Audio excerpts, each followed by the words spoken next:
অর্থাৎ যে ছোট শয়তানদের বাস্তবে কোনো ক্ষমতা নেই, কিন্তু তারাও আমাদের মতন দুর্বল ঈমানওয়ালাদের কাছে কাজ করে নেয়।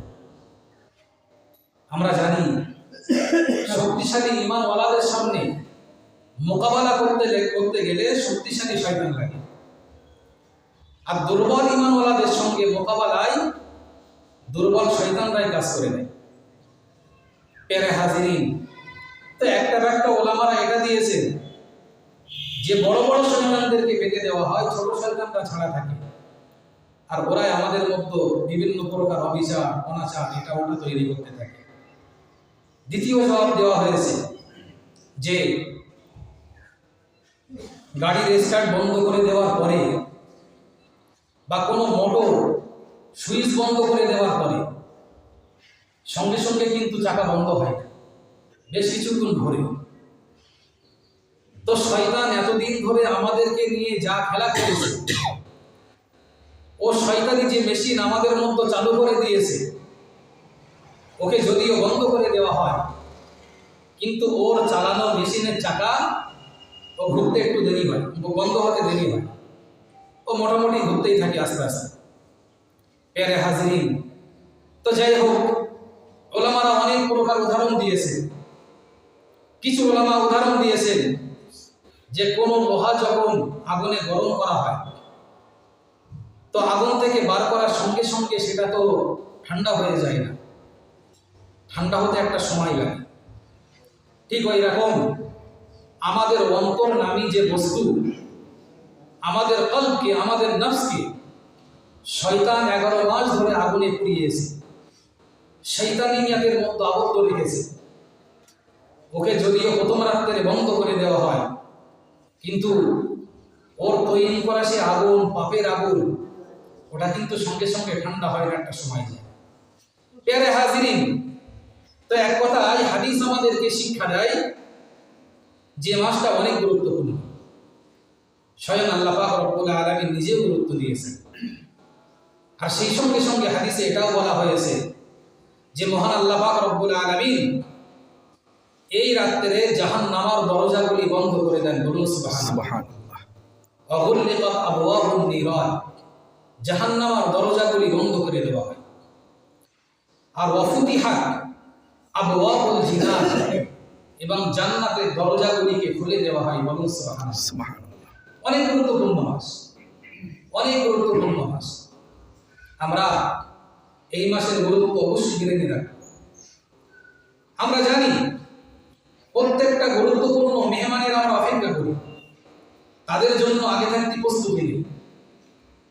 যারা যে ক্যাটাগরির সেই অবস্থায় ধরেন, আমরা যারা আলেম ওলামাদেরকে ভালোবাসি, মহব্বত করি, আমরা যারা আমাদের পীর ওলিদেরকে ভালোবাসি, মহব্বত করি, ধরেন আপনাকে বলা হলো যে ফুরফুরা শরীফের অমুক পীর সাহেব হুজুর আপনার বাড়িতে আসবেন, মেহমান হবেন, অমুক দিনে আসবেন। আপনি বলেন আপনার অবস্থা কেমন হবে? 2 দিন 4 দিন পূর্ব থেকেই আপনি প্রস্তুতি নেবেন, পরিষ্কার করা, এই করা, তা করা, তার মেহমানদারির ইন্তজাম করা, ব্যবস্থা করা, এই কিছু অপেক্ষা করতে থাকবেন। আর প্রতিটি মুহূর্তে আপনি অপেক্ষা করবেন যে কোন অবস্থাতে তিনি আমার বাড়িতে আসবেন। প্যারে হাজিরিন, ঠিক ওই রকম আপনি ধরেন চাকরি দিলেন, চাকরির পরীক্ষা দিলেন, আপনার রেজাল্ট বার হবে, আর আপনি একেবারে নিশ্চিত আপনি পাসও করবেন। এইরকম অবস্থায় আপনি বলেন কিরকম অপেক্ষা করবেন যে কোন সময় আমার রেজাল্টটা বার হবে। এক কথায় প্রত্যেকটা গুরুত্বপূর্ণ সংবাদের আমরা অপেক্ষা করি, প্রত্যেকটা গুরুত্বপূর্ণ মেহমানের আমরা অপেক্ষা করি।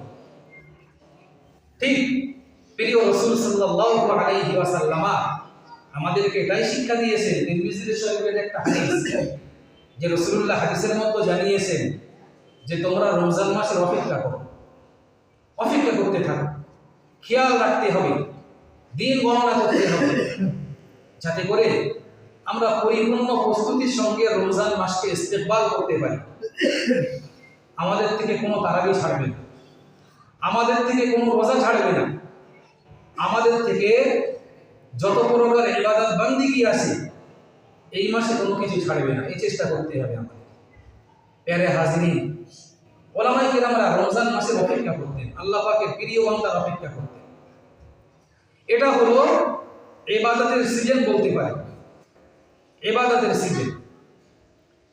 আমরা জানি প্রত্যেকটা মানুষ তার সিজনের অপেক্ষা করে, যতই কষ্ট হোক না কেন সে তার সিজনকে পরিপূর্ণ কাজে লাগায়।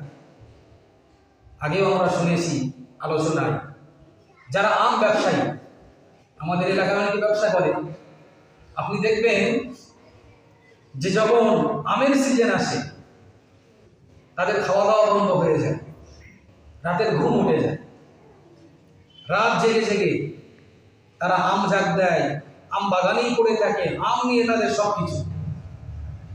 আপনি যদি তাদেরকে বলেন এত কষ্ট করছো কেন, একটু ঘুমিয়ে নাও, আরাম করে নাও, খাওয়া দাওয়া করে নাও, ওরা তখন বলে যে মাত্র 1 মাস বা 1.5 মাস কষ্ট করব, এটা আমার সিজন, আমার কাজে লাগাতে হবে। যদি এই অবস্থায় কাজে না লাগাই পুরো বছর বেকার হয়ে যাবে আমার, এটাই আমার সিজন। আপনি দেখবেন যারা কাপড় ব্যবসায়ী, ঈদের সময় বা কোনো পার্বণের সময় তারা কত কষ্ট করে, কাপড় কেনা, দোকানে আনা, সেগুলি বাইরে সাজানো, আবার রাত হলে তোলা, এবং রাত জেগে 12টা 1টা পর্যন্ত দোকান খুলে রাখা, সকালবেলা আবার গিয়ে দোকান খোলা, এসব কিছু কষ্ট করে। ওদেরকে আপনি বলবেন এত কষ্ট করছো কেন, ওরা বলবে এটা আমাদের সিজন। যদি আমরা এই সময় কষ্ট না করি, আরাম করি, তাহলে সব বেকার হয়ে যাবে, পুরো বছর আরাম করতে পারবো, এই কটা দিন কষ্ট করি। প্যারে হাজিরিন, প্রত্যেকটা মানুষ তাদের সিজনকে কাজে লাগায়।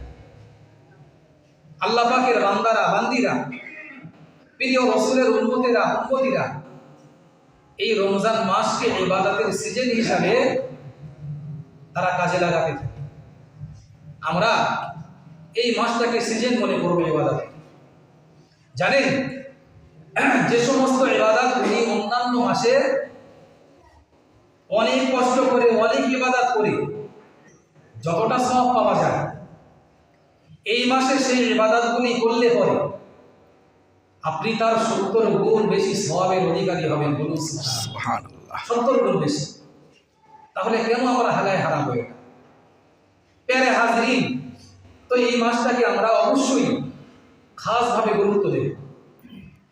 নফল ইবাদত বলেন, ফরজ ইবাদত বলেন, সব কিছু ক্ষেত্রে প্যারে হাজরিন, দান খায়রাত, তাসবিহ তাহলিল, অন্য মানুষকে ইফতার করানো, সব বিষয়ে খেয়াল করুন।